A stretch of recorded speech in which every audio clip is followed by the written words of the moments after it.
if you have a specific goal, na big goal, you need to cut that into small pieces, smaller diba? chunks. So parang ganun yung idea na ginagawa ko right now. And I'm also tracking ano yung mga bad habits na meron ako, neutral and good.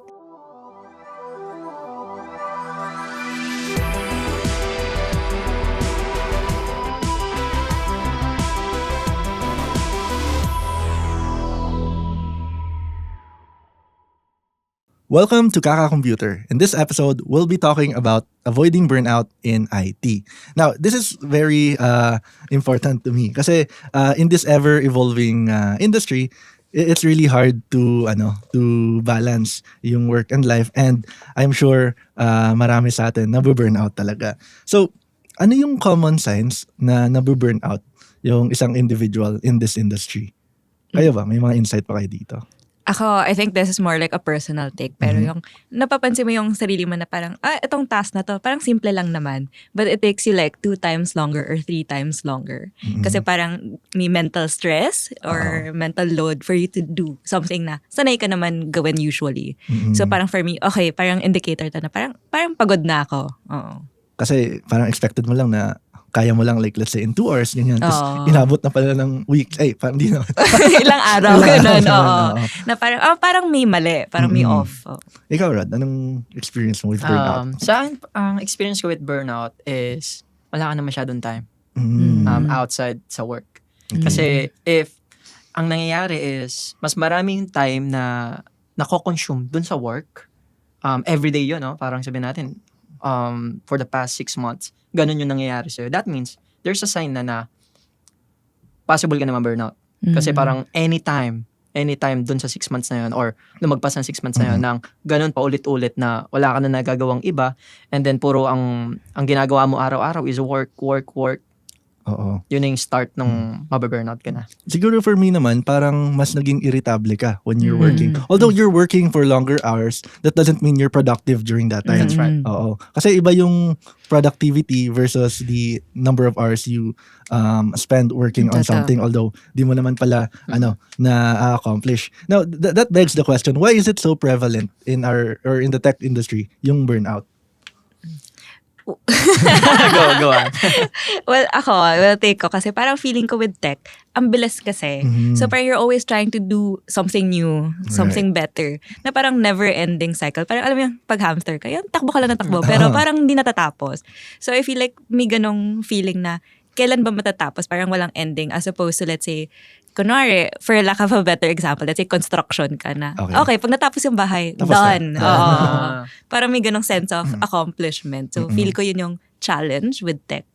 And hindi siya similar with other industries na parang, kunwari na natapos mo to, you've learned this, yun na yun, for your entire lifetime. Yun na yun.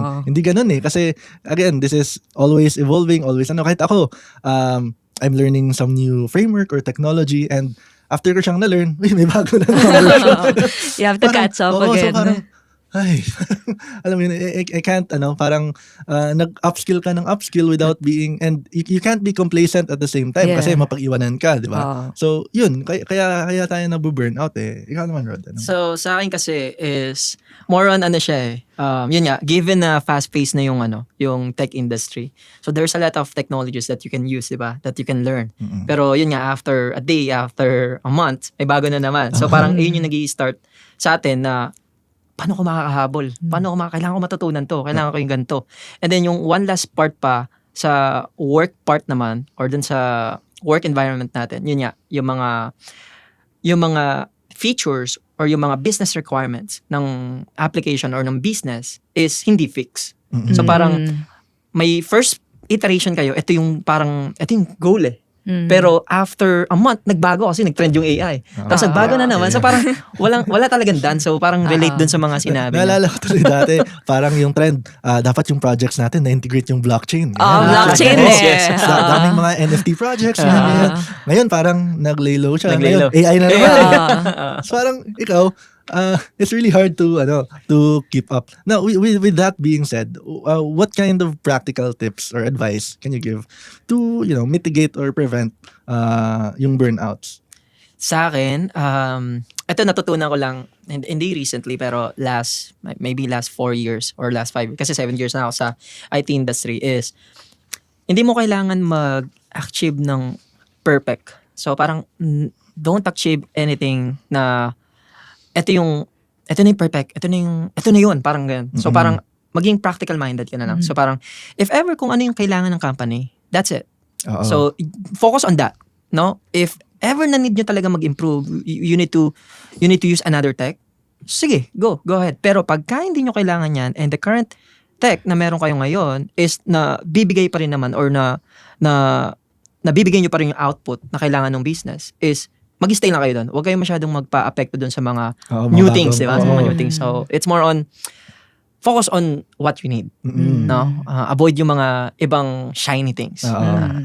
Kasi ano naman yun parang if you keep chasing for the shiny things tapos working pa naman yung existing nyo, walang sense, 'di ba? Parang just to keep up with the trend. That's right. So that will cause a lot of burnout. And kasi maghahabol ka And especially for the developers kasi yung mga product owners or PM, sige kaya yan. Diba? Yes man lang para to the stakeholders. So ayun lang. So if importante din na there's some sort of empathy or sympathy sa with everyone in the team. Ikaw ano yung mga ginagawa mo when you feel burnout or to avoid or mitigate it? Ako, I think it's a bit more simple, pero medyo related siya sa sinabi ko kanina na parang it's always good din na to recall ano na ba yung na-achieve mo.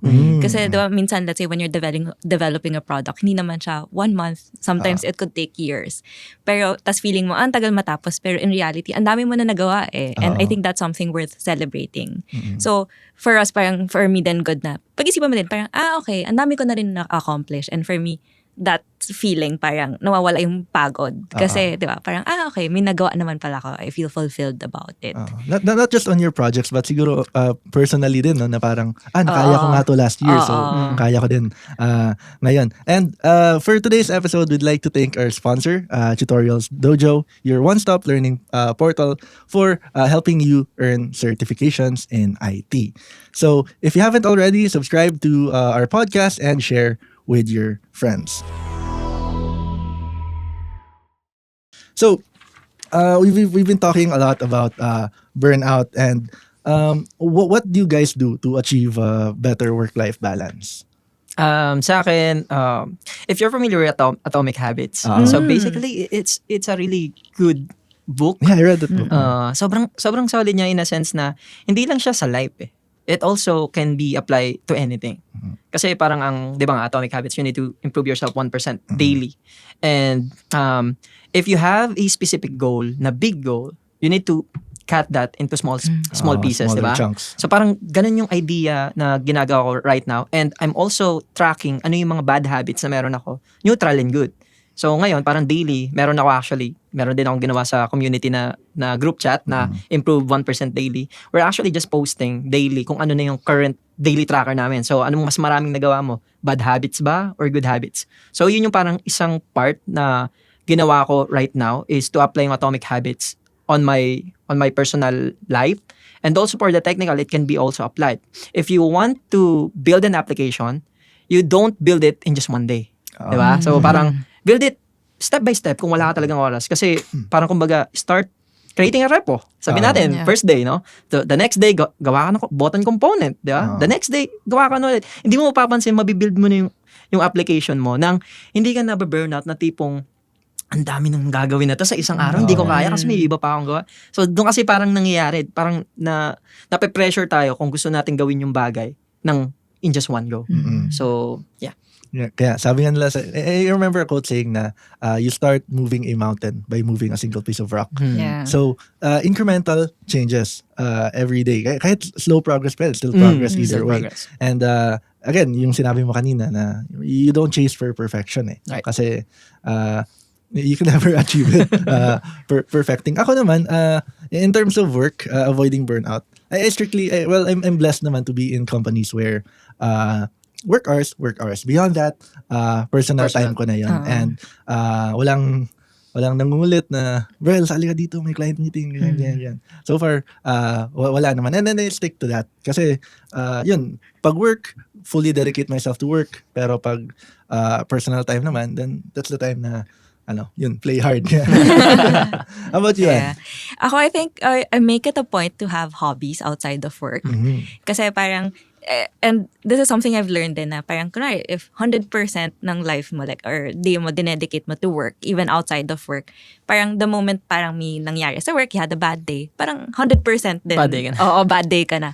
As opposed to, okay, work might be bad, but I still have something else. And I feel like good balance siya na it's not everything. Yeah. And speaking of hobbies, no, before my hobbies used to be playing computer games, ganun. But na-realize ko na parang I'm just sitting down. Diba? At least you need to have a hobby that gets you moving. Yeah. So parang in the past I've incorporated some kind of workout, running, swimming, ganun, just to keep myself active. And just last year I purchased the standing desk. Yes. And it really helped. Pero most of the time not standing pa rin.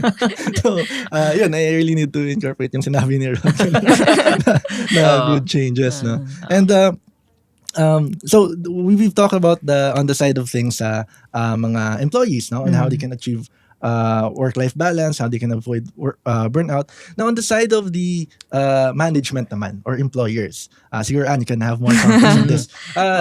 How can you create an environment that is not inducing burnout for your employees?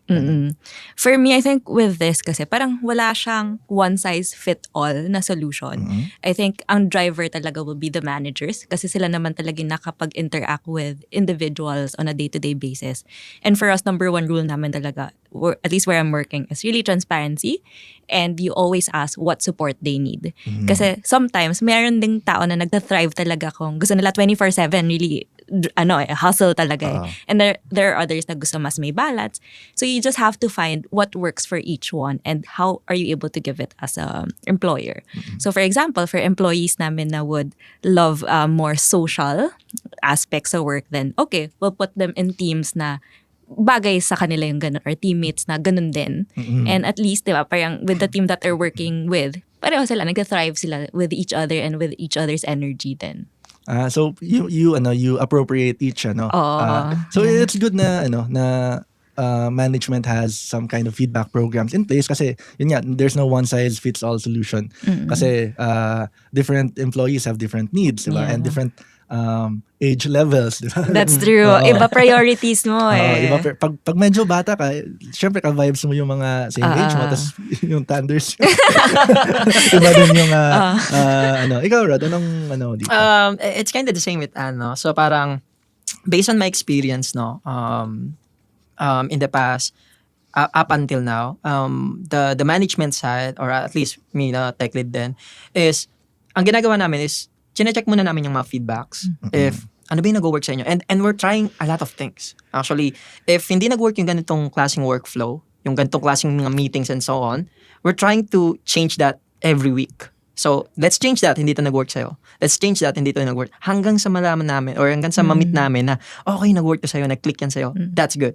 Okay, so parang paulit-ulit namin ginagawa yun. Kasi the idea is we need to make sure na everyone is aligned on where they are more productive.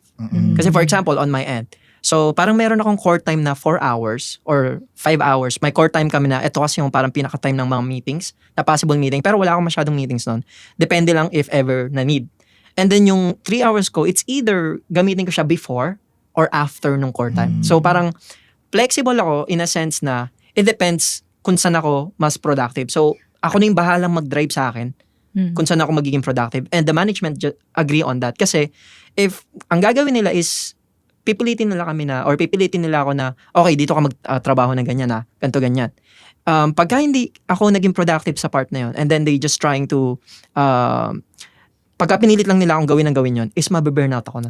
So that's the idea. That's why it's always better na magkaroon kayo ng experience doon sa mga management side na fina-find talaga nila yung saan kayo fit. At saka flexible kayo. So parang good yun kung may ganong klaseng management. So to summarize now, with all your points said, it's important na a company or the management fosters a community that is supportive, inclusive, and hindi siya imposing na ganito. Kasi may mga ibang typical Filipino companies na pagod ka na sa trabaho, pinipilit ka pang pasayawin sa Christmas party. So, Yun yung hot take. So, having these feedback programs in place really fosters the well-being of your employees and reduces burnout. Kasi kasi pag binurn out mo yung mga employees mo, there's a chance na aalis yan. Yes. So if you're the kind of person na company-centered, parang tagapagmana ka talaga na company, it also helps your company that you're helping your employees kasi it makes them stay longer, they're more happy, and they're more productive with their work. In addition, you need to make your employees, kailangan nyo ipapil sa kanila na importante sila. Kasi kasi pag ang ginawa mo is, pinapil mo dun sa employee nyo na parang, insignificant. ano ko kayo employee ko kayo di ba? Gawin nyo to, ito yung kailangan. Ito yung, may law, kumbaga. Pero pag ang ginawa nyo is, you make them feel important, di ba? Mas magiging smooth yung conversation through call, through your managers and so on, and they become more productive in that kind of sense. Ang saya kaya ng feeling na na parang, I played a key part in this project, di ba? Parang mas masaya ka, and then kaysa yung parang inutusan lang kasi ako, diba? Parang we wouldn't want that in our culture. And I think yung reality din naman, kung wala yung employees mo, wala mangyayari. That's right. Oo.